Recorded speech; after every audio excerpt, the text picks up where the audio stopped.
On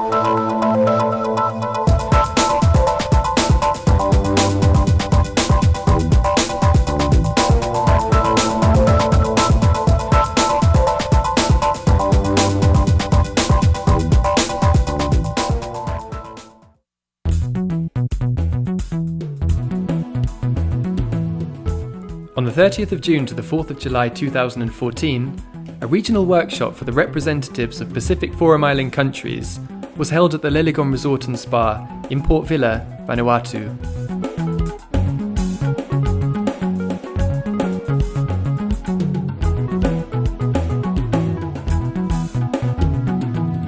The event was the second of a series of 2 5-day training workshops organised by EDRC GmbH in conjunction with the Office of the Chief Trade Advisor under the umbrella of a 12-month technical assistance project sponsored by the Trade Advocacy Fund.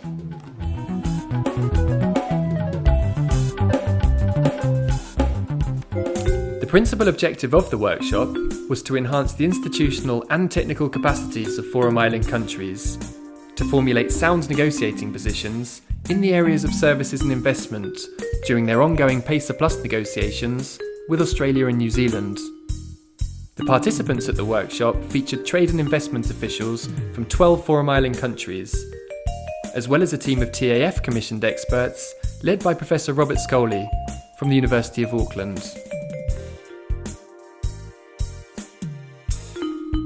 The workshop proceedings were inaugurated by the Chief Trade Advisor, Dr. Edwini Kessi, who provided the delegates with an all-inclusive overview of the progress and current agenda of the PACER Plus negotiations. During his presentation, Dr. Kessi highlighted the fundamental importance of the services and investment chapters of PACER Plus for the Forum Island countries. As we all know, services and investment are very important for the FICs. We know that for services, for most of you, services constitute between 65 to 70%. In some countries like Palau, it is even in excess of that. So the importance of services cannot be underestimated as far as the FICs are concerned. We also know that investment levels are very low in the Pacific. And given the limited capital formation, attracting foreign direct investment is very important for the Pacific Island countries. And we hope that with the PACER Plus agreement, it would help the islands to attract foreign direct investment. As you are well aware, I was in Canberra last week. We had very productive meetings with Julie Bishop, the foreign minister, with Senator Erica Bates, who is the leader of the Senate and Minister of Employment, and also the Chief of Staff of the Minister of Trade and Investment. The 5-day workshop featured an exhaustive set of lectures designed to augment the understanding among the Forum Island countries of available options and approaches to scheduling commitments in the PACER Plus agreement.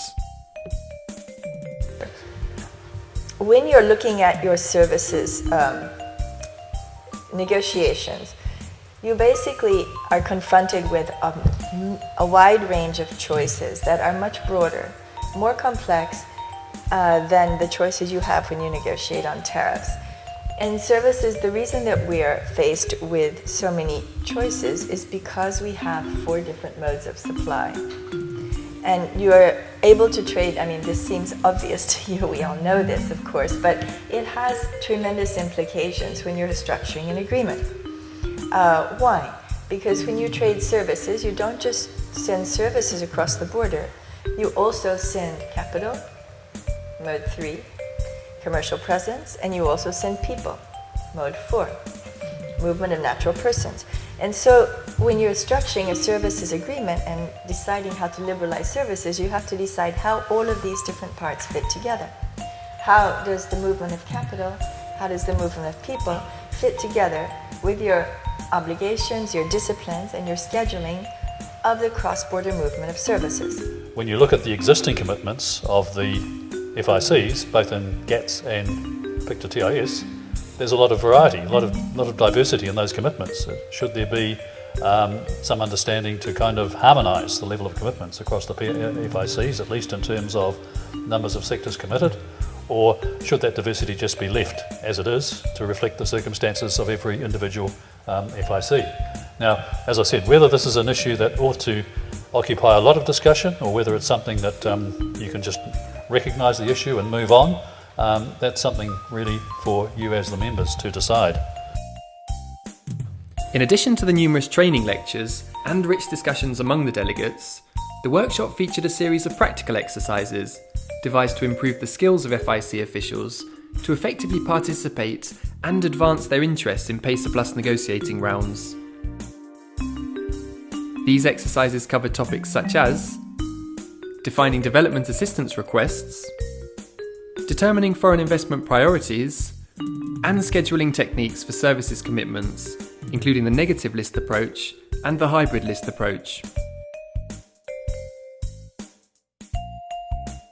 The workshop provided a valuable opportunity for the representatives of Forum Island countries to comment and provide feedback on the outcomes of country regulatory audits that were conducted by the experts over the course of the project.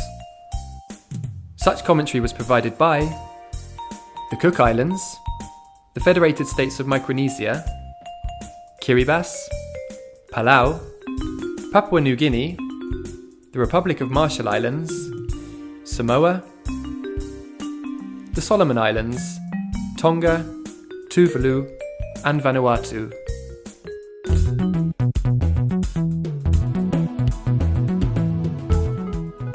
The feedback provided by FIC delegates during the workshop will be instrumental in the finalisation of the experts' technical reports, which will set out recommendations on possible PACER Plus commitments by Forum Island countries in the area of services and investment.